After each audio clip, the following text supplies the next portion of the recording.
चलो WhatsApp guys, आज हम समझने वाला है 3 बेसिक गेट उसके बारे में। तो सबसे पहले आपको बताना चाहता हूँ कि ये एंड गेट, ये और गेट, ये नॉट गेट। ये बेसिक सीरीज़ मैंने क्यों बनाई, आपको मैंने पहले बताया था कि आपको बेसिक पता होना चाहिए इलेक्ट्रॉनिक्स के बारे में, तो इसलिए ये बेसिक सीरीज़ बनाई है। सब्सक्राइब कर दीजिएगा अगर आप नए हैं, और ऐसे अच्छे अच्छे वीडियो हमारे प्लेलिस्ट में भी आप जाके देख सकते हैं। हमारी प्लेलिस्ट भी यहाँ पे आई बटन पे, यहाँ पे कहीं पे भी मिल जाएगी आपको। तो यहाँ पर मैं बताना चाहता हूँ कि ये तीनों गेट क्या है।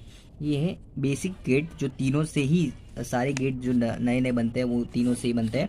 तो ये है एंड गेट। एंड गेट का मतलब क्या है? A and B, A and B, इसका नाम से ही पता चल रहा है कि दोनों ही, अगर दोनों ही होंगे तभी ये वाई आउटपुट होगा। वाई का मतलब क्या है? ए इंटू बी, यानी कि अगर एक चालू है तो ये आउटपुट नहीं देगा, एक चालू है तो ये आउटपुट नहीं देगा, अगर दोनों है तभी ये आउटपुट देगा। यानी कि इसमें भी अगर आगे भी समझ में आएगा आपको, कैसे कैसे मैं ट्रूथ टेबल दिखाऊंगा तब पता चल जाएगा। तो और गेट, और गेट का मतलब क्या है? ए प्लस बी, ए प्लस यानी कि अगर कोई एक भी चालू है तो भी आउटपुट देगा, यानी कि 0 + 1 तो 1 आउटपुट आ जाएगा। तो इसमें ये है, कोई भी एक और, ए और बी, कोई एक भी चालू है तो भी आउटपुट होगा। और नॉट का मतलब होता है कॉम्प्लीमेंट। कॉम्प्लीमेंट मीन्स क्या होता है? कॉम्प्लीमेंट ऐसे या फिर ऐसे किया जाता है, यहाँ पे लाइन होती है।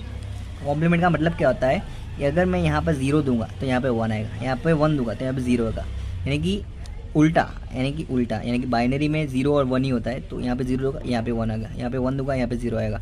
तो यही चीज़ है, ये तीनों गेट ऐसे ही काम करते हैं। तो उसका एग्जाम्पल मैं दे के समझा देता हूँ।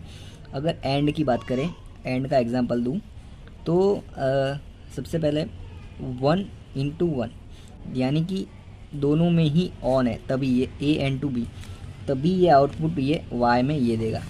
अगर ये 0 कोई भी है तो इसका आउटपुट 0 आएगा, कोई भी, और डबल 0 है तभी भी आउटपुट 0 आएगा। सभी वही चीज़ और में भी देखते हैं। और में क्या होता है? ए प्लस बी, यानी कि 0 डबल 0 है तभी तो 0 आएगा ही, मगर 0 1 कोई भी एक 1 है तो भी आउटपुट भी 1 आ जाएगा। कोई भी एक 1 है या दोनों 1 है तो भी आउटपुट 1 ही आएगा। तो ये है और गेट। और नॉट का तो मैंने आपको समझाया ही था कि अगर 0 है तो 1 आएगा और 1 है तो 0 आएगा। तो यही चीज़ बेसिक आपको समझ में आ जाएगा, तीनों गेट। और ऐसे वीडियो को सब्सक्राइब करिएगा। मिलते हैं नेक्स्ट वीडियो के साथ। Don't forget to subscribe. Thank you.